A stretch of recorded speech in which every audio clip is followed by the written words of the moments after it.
For finance. Are you officially open now, Bill? Yes. Okay.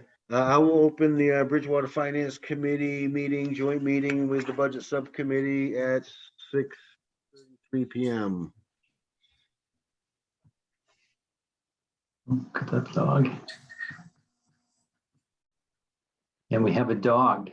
We have a new member. So, so Josh, the document you sent out a while ago, I just want to make sure that was the last version, because I thought we'd corrected like some of the year information. The one I sent out today? Yes. Yep, that was from Tony. Okay. Yeah, I did notice a couple of, there was one spot where 22 needed to be changed to 23, Bill. Yeah. So if you could, Josh, if you could bring it up, let's just walk through the dates to make sure that we get everything in alignment. Sure, give me just a moment.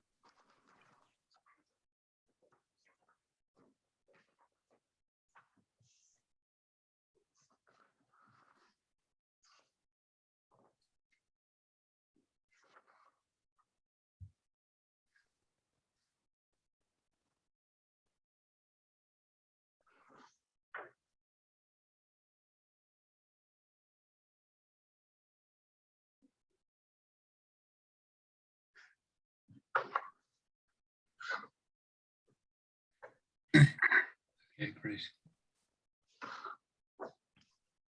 All right.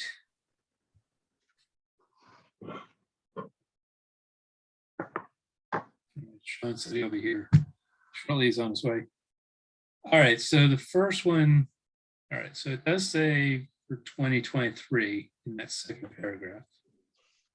So that's fine. It's 2A. 2A what?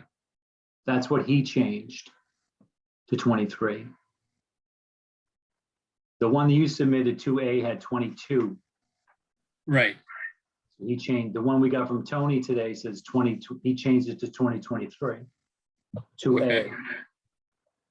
All right, well, you know what, maybe I saw the old changes. I didn't see the changes, I saw the old text. Maybe that was the problem. All right. I can go to the exact changes. He highlighted them. You go to page 2, you'll Oh, right see here, this right here. right there, There's yeah. a, yeah, There you go. the first 2A. paragraph, Yeah. end of the paragraph says the 22 budget, but we're fiscal year 23, right? Yep.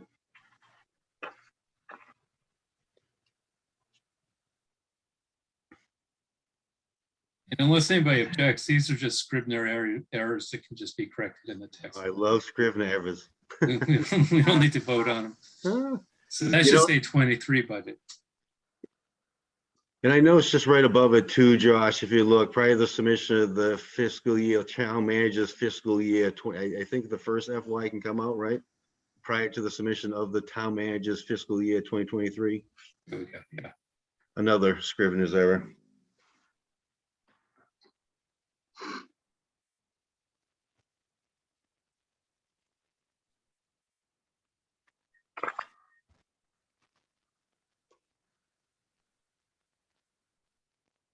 Yeah, so we didn't have any exhibits on, I think, the last one, right? So the strikes are good. Sean's coming in now. Okay.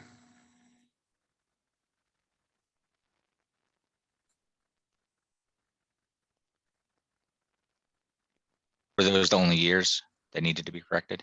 Yeah. Okay. Did you want me to stop sharing? No, because when Sean comes in, I think most of the discussion tonight, and I don't know if the FinCom group discussed this prior. I think you guys met last night too, or the other night on this. You know? So I think the biggest debating block is the, you know, what range, if you scroll up, Josh, what range to use for the, I'll call it the earmark for these capital stabilization or capital policy. And so we had discussed last time I had submitted again at the 1.5. We had a discussion around the 1.5 and then said, you know, we should get together tonight and talk about it in more depth to see if everyone's comfortable with that or a different number. There was, I think, Dennis, you had said something around or less than that anyway. Definitely less. 9.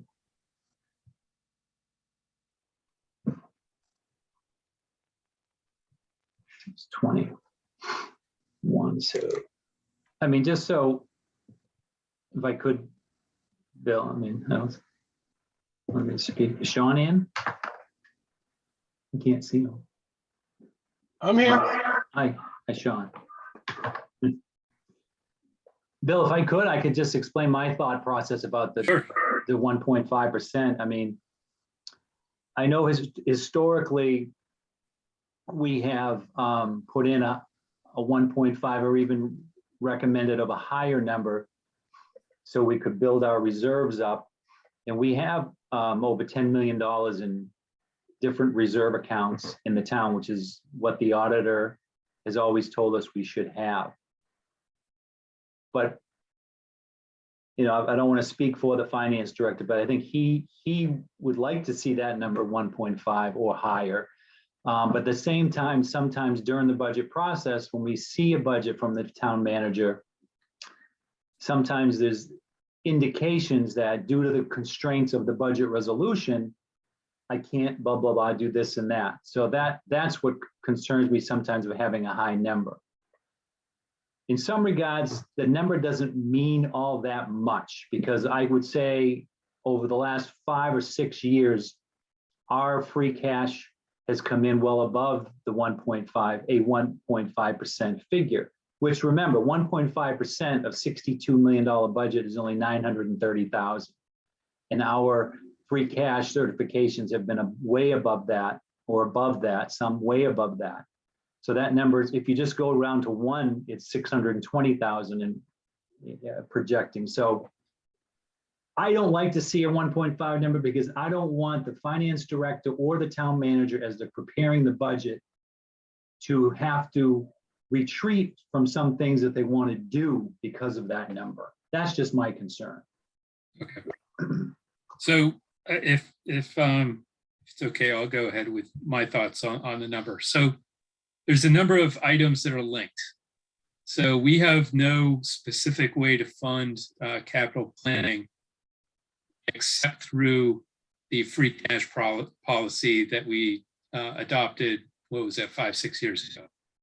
So that depends on free cash and nothing else. And we've talked in the past about doing projects through debt exclusions or some other special financing, but those are you know, difficult choices. And I agree with you that the level of stabilization, both in general and capital, is good right now.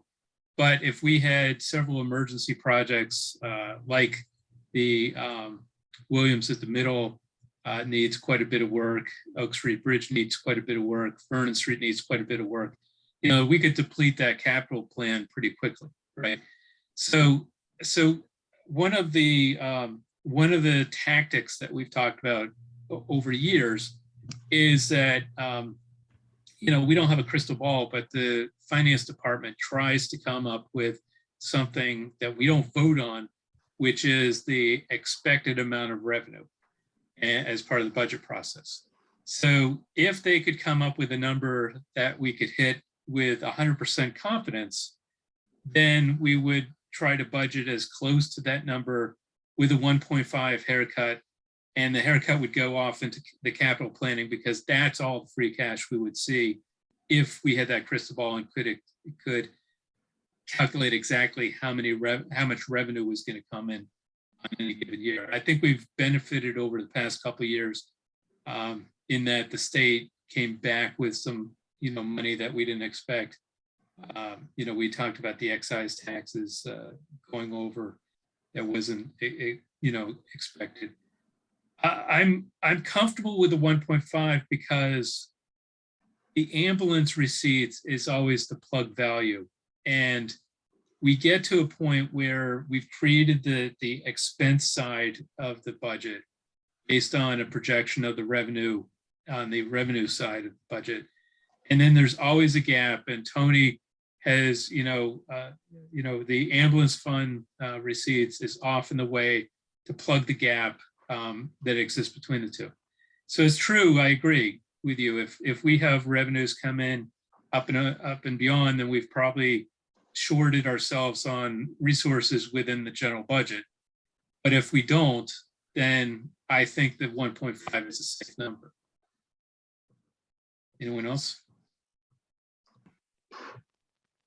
Bill, I tend to agree with you. One or two big ticket items, and we could be in a pickle.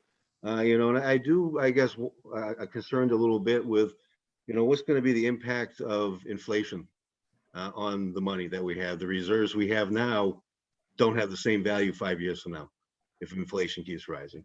What about interest rates rising? Does that impact municipal bonds despite our rating? I don't know the answer to that question. So I see additional costs for money in the future too, I guess. So, and if I believe correctly, we did lower it last year, right? It was 1.75 was the target. I Yeah, believe. we lowered it to 1.5, so we're at the starting point, and we ended up with over 2 million in free cash. But I mean, I guess, Bill, and I think this is a good exercise to do, but also what I mentioned to you at the last meeting, you mentioned section 6-1 of the charter, which has nothing to do with the budget resolution. The 6-1 of the charter references the joint meeting that we have when we start the budget process with the school committee, the finance committee, and the council. Because to set a 1.5% number now, not knowing, like Nathan said, I mean, there might be something the town manager might want to be able to build into the budget that we don't know about. And if he says, oh, I'd like to be able to do this with the budget, then maybe a 1.0 number might be more comfortable. But if we set that 1.5% number now, not knowing potentially what the school needs are outside of capital. I'm not talking about capital, I'm talking about contractual obligations and just general increases in the budget. I'd like to hear, from the finance director and or the town manager and the school department to some extent, that they're not going to have something, they're not going to throw a curveball or some things that they'd like to do with the budget. And they say, well, I can't really do that now because the budget resolution is restricting me to what I can do a little bit. Yeah, so again, it's a resolution, not an order. So that's part of it. So, and that's why it's structured as a resolution, not an order. So if Tony and Michael come back and they say that, they don't expect extra revenue, that they have enough in capital, and we really need a capital policy anyway, right? What do we want our levels of funding to be on any given year? But they could come back and structure. So it's a guideline. It's not a hard and fast rule. So in my copy of the charter, section 6.1 is the annual budget policy. 6.2 is the submission of the budget. The problem with that is it's the submission of an expense budget, not a revenue budget, because we don't have a revenue budget. It's always just the expense budget. So we've always had this policy here through the resolution to kind of guide the town manager and the finance director into what goals the town council has for the budget. 6-1 talks about the joint meeting. Yeah, but it's the right, but the highlight is just the annual budget policy. But it's the joint meeting, Bill. It says joint meeting. It says a joint meeting shall be convened in the beginning of the budget process by all three. Doesn't it say that? Doesn't it say that? It does say that. Okay, thank you. But the financial condition of the town revenue and expense forecast. So this goes into the with everybody forecast. Yeah, right, with everybody at the table. Right. Yeah. You can make it at 6.5 if that makes you more comfortable. 6.5 is administration and fiduciary oversight of the budget. No, I'm just saying 6-1 is, talks about that joint meeting, and when we have that joint meeting, we do kind of hear sometimes about some of the needs that the school department have, with retirements and backfills of positions, perhaps some capital needs. We hear from, the finance committee chair about, where they are with the budget process, and we hear from our town manager too about what some of the things that might drive the budget this year, not including capital. So, but I'm not saying we shouldn't move forward with this. Obviously we should. I mean, we're heading, this is the last meeting in November. So, when that tomorrow night is the last meeting in November. Yeah, I think in the future, we need to set the capital policy in terms of how much money we want in each of those funds as boundaries, high and low, which will help drive additional work. But I think because, I mean, my hope, which is, you'd never see this, but the hope would be that we hit the mark with revenue confidence being very, very high. And so you base your expense budget based on the expected revenue. We all know that if revenue falls below the expectations, and we've based our budget on a revenue target that's too high, what's going to suffer is the town side, not the school side, because the assessment's going to be made, and that's guaranteed payments out. So any revenue shortcomings is taken out of off the town fund, general fund services, right? True. The finance department in the town of Bridgewater, for at least a number of years now, Bill, has done a remarkable job through the efforts of having a budget resolutions and funding for that department. And I request these reports every quarter, and I'm sure everybody else gets them. And quarter one, the report is so detailed. It's just amazing how they can put this together. But I look at it and I try to decipher it, and I ask questions where I can. But I mean, just through quarter one through to September 30th, I look at the motor vehicle excise, and yeah, we only got under 400,000 in of a $3.1 million budget. Does that send an alarm out there? Possibly, but I know the big commitments probably haven't gone out yet, which do go out in January, because that's when I pay mine.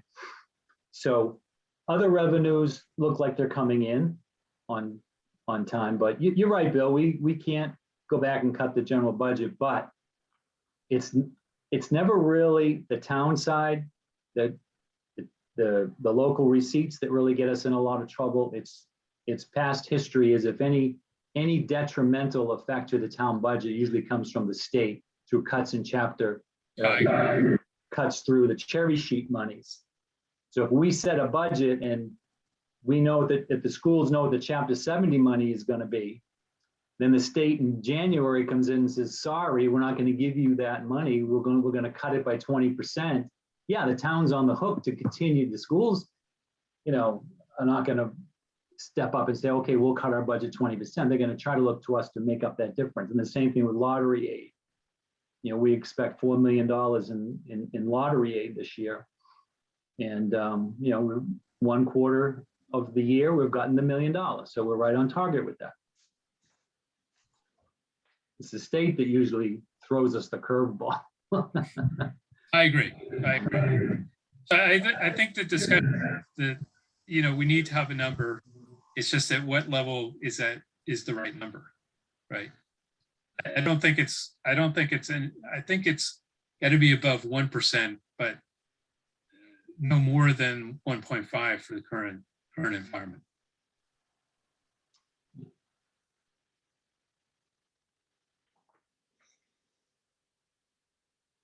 Yeah, I think from my perspective, to Dennis's point, it's almost that we'd want to get from the finance director and the town manager just a preliminary budget, just whole numbers, doesn't have to be in detail, so that we can look at it. And if we do a 1.5, we don't hear that there were other things that wanted to be done that we didn't have the financial resources to do. And I know we can't do everything that we want to do, but I think sometimes we do get the impression that, the constraints on the financial side keep things from being accomplished.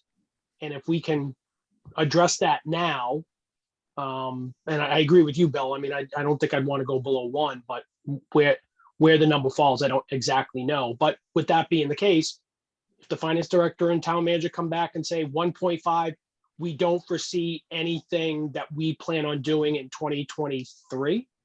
Yeah, fiscal year 2023. Okay, we can go into that. And again, unforeseen. Something pops up, we just don't know. But I'd like to hear that without getting too far into the weeds, so that whatever we land on, we feel confident that it will not adversely affect the operations for 2023.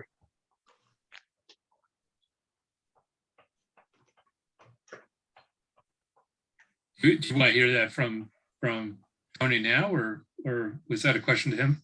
If Tony, we only have a few minutes. If Tony feels comfortable now, that's great. If not, it can be a discussion for another time. I don't know if I don't want to put Tony on the spot if he's not prepared for that. But that would be kind of a discussion, a general discussion, maybe at the council level with the town manager about, and with the finance director about fiscal year 23, looking at it from projections and what their plan is, what they want to get accomplished. And within that, probably my first question would be, if we come with a 1.5 on the resolution and we stick to that, is that going to adversely affect any of their planning for things that they want to get accomplished? And again, I'm always putting the asterisk that there are some unforeseen things that come up that no one can plan for, but everything else being equal, would that be the case? So I can generally say that I think that's a very good question. I like how you're framing it. I think the town manager and I speaking at the council meeting to that would give me a little more time to prepare.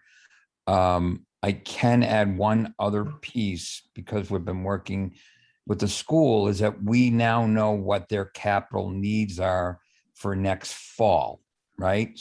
Because we've met their needs this past year. And if you add the spring's appropriation and the fall's appropriation, there's almost $1 million to help them with their capital needs. So we do know that in our mind's eye, that any of this surplus, now the majority of it, as you saw with the last order, is going to go to the capital stabilization to pay for the pay-as-you-go items. The component that Bill's alluding to, which we're going to have when we submit the capital improvement program with our budget this year, is what are some of these larger items? Like there may be a $900,000 cost to put the tennis courts at the high school, and if we're gonna pay for that, that might be a bonding that would be required in order to pay for that, and couple that with the town maybe having $500,000 to $750,000 worth of roof repairs that they may have to do. So we have a couple more pieces to put in place, and I think that's one of them. Will address the concern that Bill mentioned. And then as far as the revenue numbers go for next year, here's the only dilemma, Sean. This commitment for motor vehicle this year, it's been very consistent. So if we didn't have inventory issues out there on the marketplace, I would say to you, I'm real confident in our numbers. I don't see right now the state reducing our local aid. I envision that increasing at least 2.5%.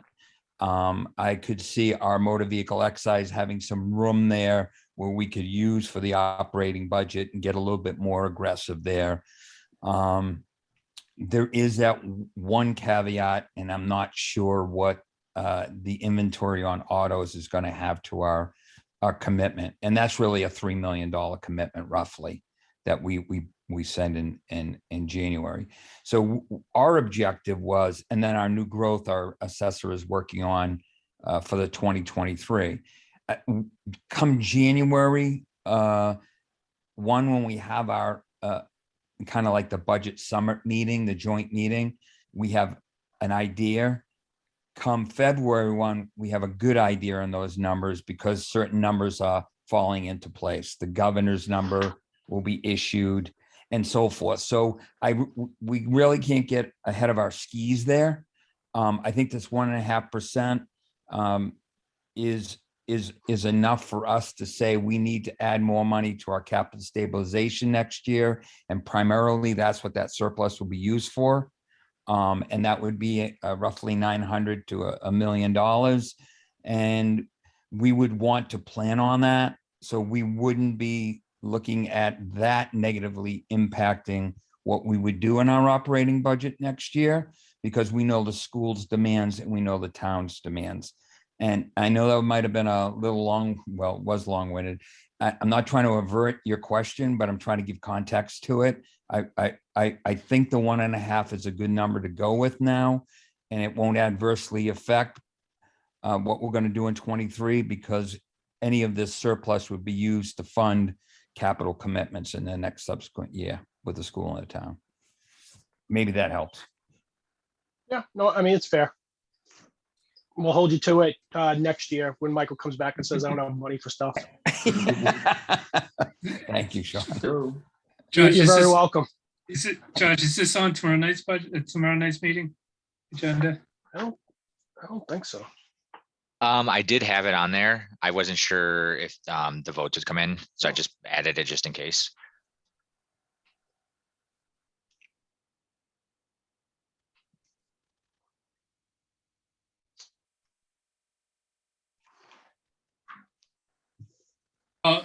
You know, I don't know if we have any, any thoughts from the finance committee. That's why you guys are sitting here. What do you think about the 1.5 or a different number? Personally, I don't have a problem with the 1.5 number myself. Like you said, too, the point was made, it is a resolution. And we're not necessarily, if there was an emergency, we could react. Tony, I have a quick question for you. I think you answered this before and I can't remember.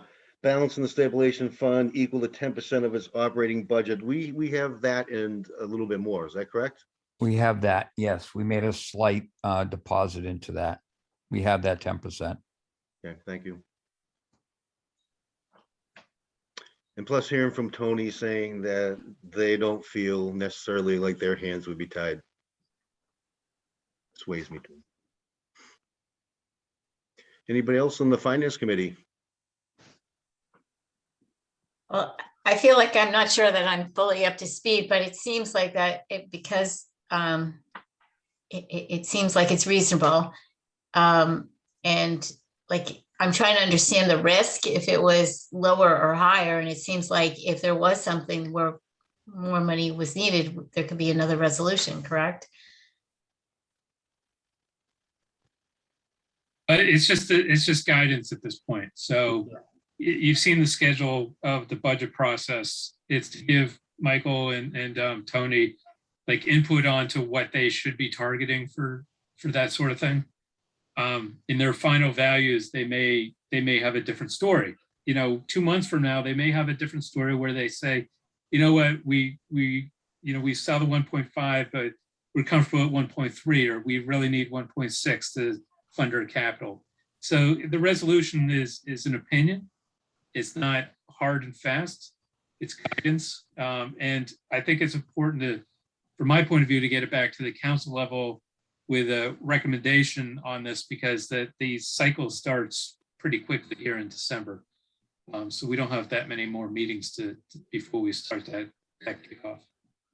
Right. The risk that I see is not so much something unforeseen, because we know we have reserves to cover those unforeseen things. The risk is, as the town manager puts together the budget and the school department putting together their budget, if they want to grow some departments, perhaps, or add a few positions. Or the town side, we've always said we need more people on the highway department. We really want to build that up because they're lacking with staff and so forth. And perhaps other departments too, to try to build a budget, to put more people in positions that are not filled, or to grow on the town side and to grow on the school side. That's where a budget resolution that has a benchmark of 1.5% or even higher could impair the ability to grow the town budget if needed to be. But hearing from the finance director tonight, he seems to think that he's saying that the 1.5% should not hamper the ability to put together the FY23 budget. But I don't know what the school needs are, and I'm not sure what the exact town needs are that the town manager wants to see at this point. And I'm comfortable voting for the 1.5. Again, I think it's a little bit a semantic figure because it's $930,000 of a $62 million budget. And we historically have come in with free cash, at least for the past half dozen years, or well over that amount. Well, it was hard work in the half dozen years prior to that I'm sure. to get us into free cash position Right. And with we're in good position now, though. stabilizations, right? And for those that are new to the budget resolution process, this used to give specific percentages based on prior year numbers that we were very conservative on to build up that stabilization fund. I figure it's good for about 3 or 4 years of downturn, which is typically what a recession is like. Right. Right. So Dennis, if you're comfortable with it, and Sean, are you comfortable with 1.5? Because yeah.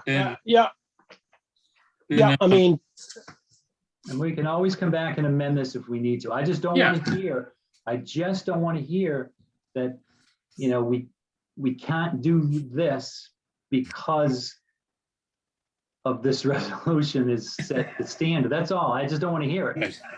I'll second that, Dennis. And I don't know. I know the schools just signed a contract. I mean, who knows what the increases impact's going to be to their budget? I have no idea. We're on. Yeah. We have how many contracts are on our agenda tomorrow night, Bill? Yeah, I know. And I don't know the impact that's going to be. And then all of a sudden, to level fund based on contractual obligations, how often do we hear that? We hear that a lot. I mean, you have a resolution forward for $500,000 to repair the Oak Street Bridge, which is necessary. It's very necessary. That should come from capital anyway, or state. I think the state should fund that. But anyway, we'll have that discussion. Yeah. But I'm comfortable voting for the 1.5%. But again, not knowing what the school needs and the town needs are, this should not be the caveat to say we can't do this because of that. Right. I just don't want to hear it. All right. There's nothing else on our agenda tonight, right? There isn't. This is on tomorrow night. Do you want to vote tonight? Yeah, let's vote tonight. Now? Sure. So as amended, I will move to vote the FY23 budget resolution. Okay, so Second. the amendments, right, and the amendments were just the Scrivener's errors, right? Yeah. In the 1 year change, yeah, okay.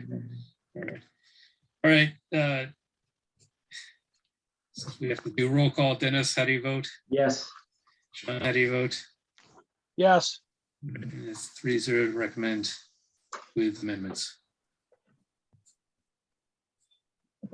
All right, I'd like to Finance Committee right now. Do we have any other questions, comments? Do we want to discuss this further? Do we have a motion? I I'd like to at least ask a question, Nate. Oh yeah, go ahead, MJ. Is speaking to Dennis's point about, trying to foresee things. I don't know who can speak to it, either, Tony or the chair of the subcommittee. Has there been any initial discussion with the school district? I'm hearing a lot of ifs and whens and, possibilities of and concerns there might be. I realize we're in an early start of this. has there been any early initial conversations, at least on the back channels between the town and the school? I mean, I would think that there would have been at least some sort of indication. Yes, Dennis, if they did approve a new contract on the school side, I think we'd like to know about it before we move forward on something. I know you guys said it's malleable and changeable, but I think my bigger concern from just seeing it from the 10,000 foot view is that there's a lot of what ifs and possibilities, and I'm more of an absolute individual, so I'm kind of concerned that this isn't something that's being discussed initially. Is that something that will be discussed initially with those folks, so you guys can at least get better information than we can hear from? And I don't know, Bill. I mean, I haven't had any discussions with them. We know a contractual obligation does have a financial impact. We all know Yeah. that. And we also know that there's a new school going online next summer or for September of 2023 or 2022. We know that. Now, whether that's all going to have a major impact on their budget, I don't know. I mean, obviously they're going to need an increase. They're not going to come in and say they need less money. They're going to come in and want an increase. What that number is, I have no idea. But I'm sure there's been behind the scenes discussions between the. I will say, MJ, without getting into a lot of details, Tony and the finance group and the budgetary group of the school administration have done a great job in the past couple of years to create that communication path that you're asking about. And over the past couple of cycles, I think it's gone pretty well in terms of sharing of information and sharing of estimates, things like that. So yeah, I don't know what stage they are. I don't think there's any need to ask that, but there's always good communication. And to answer your second point, and the question that's on everybody's mind, so a contract has no value whatsoever. It's not until you apply people into the specific grid sections of the last 3 pages of the contract, which is where the numbers are described, that you get actual value to the contract. And the contract started in September of this year, I believe, and it's a 3-year contract with something like 2.5. I call it a 4-square problem because what happens is that not only do people, go in the whole, if you think of a matrix of the grid itself shifts to the right. It becomes more expensive each year, 2%, 2%, 2.5%. But within the grid, everybody also gets more expensive as they get older. And it's usually, I don't know what the top level is. It had been 14, it had been 21 at some point. There was some lateral moves and things like that. So what happens is your expenses actually move in a diagonal. And it's shift right, move up, shift right, move up.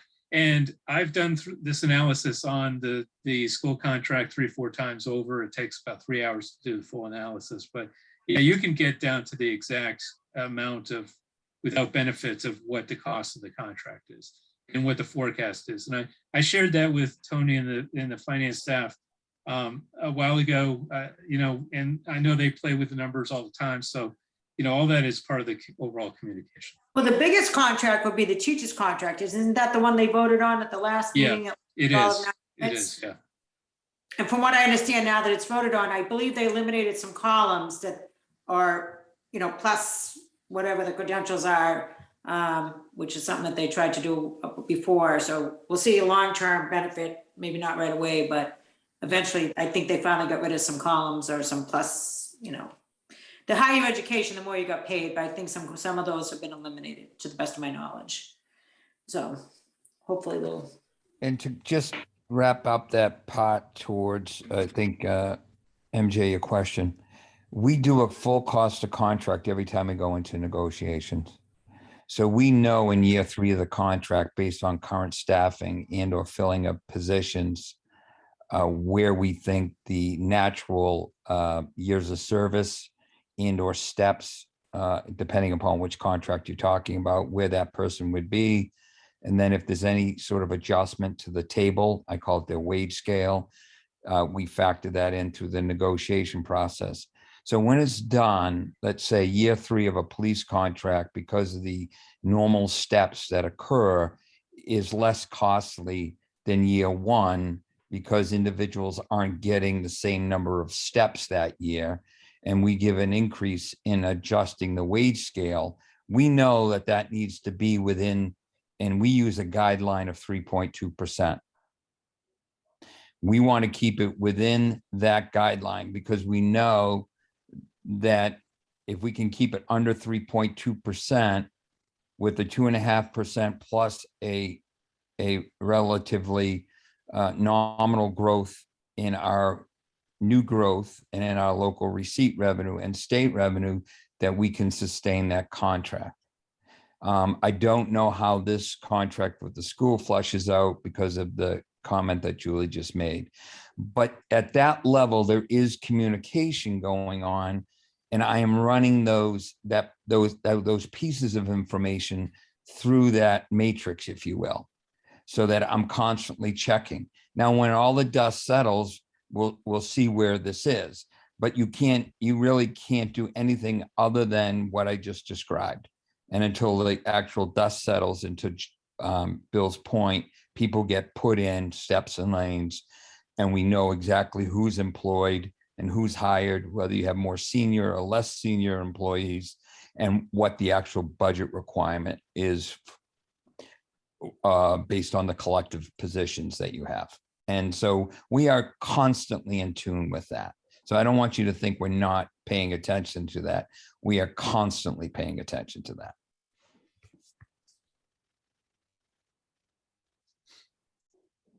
All right, thank you. Good question, MJ. Thank you, everybody. Any other comments, questions from the Finance Committee? None from me. Thank you for the discussion. I'm Yeah, good. I appreciate all the discussion. The only concern that I would have would probably be come next year, as Tony alluded to, with the risks for the motor vehicle excise. But where Tony feels comfortable at the 1.5, I would feel comfortable also.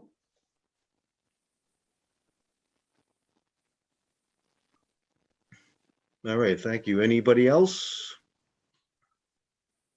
As guidance, as a guidelines, for our finance department and for the town manager, I think this is a good starting point. We will get into the nuts and bolts of the budget as we move forward. Any other comments, questions? You guys gonna vote on this tonight too? The chair will entertain a motion. Make a motion to moved. approve. Thank you. Second, Thank you. Did you get that, Josh? Yep. You want to do a roll call real quick for us, please? Sure, Nate, Aye. MJ, aye. Chris, Aye. Susie, Aye. Kathy, Aye. Julie. Aye. Thank you. The motion was approved. All right, thank you. I don't see any public here. Anyone else? Any public to speak? Yeah, that was actually first, wasn't it? I do not see any public. All right. I think we're done. All right, from the just Budget real, and Finance Committee. yeah, and just Finance Committee, while we have it here, we're planning on having our next meeting on, what was it, Josh? December 1st, correct, at 7 p.m.? Yes. Does that, because I know meeting would be the night before Thanksgiving, which I don't think anybody wants to do that. Does anybody have an issue with December 1st at 7 p.m.? No issue over here. All right, thank you, MJ. Anybody? No issue. Good. I might not be able to come. Okay. We got 3 other members. All right, and that's all that I have. So just keep that in mind, Josh, December 1st, our next meeting. Yeah, sorry, Nate. I'm good. I'm good with that date too. Okay, thank you, Susie. All right, great. Bill, do you need the motion your side? You guys ready to adjourn? Motion to adjourn. Dennis, you get a You're on second? mute, Dennis. Second. All right. Yes. Yeah, Sean? Yes. Yes. Dennis, yes. Yes. Yes. Budget Finance is adjourned. All right, Finance Committee, do I have a motion? Motion to adjourn. Thank you, Chris. Second, Second, MJ, thank you. Josh, quick roll call. Nate, Aye. MJ, aye. Chris, Aye. Susie, Aye. Kathy, Hi. Julie. Aye. Thank you. The motion was approved, means adjourned. Okay, thank you, everyone. Have a good Thank evening. you. Thanks. Have a good Thank night. you. Aye. Thank you. Bye.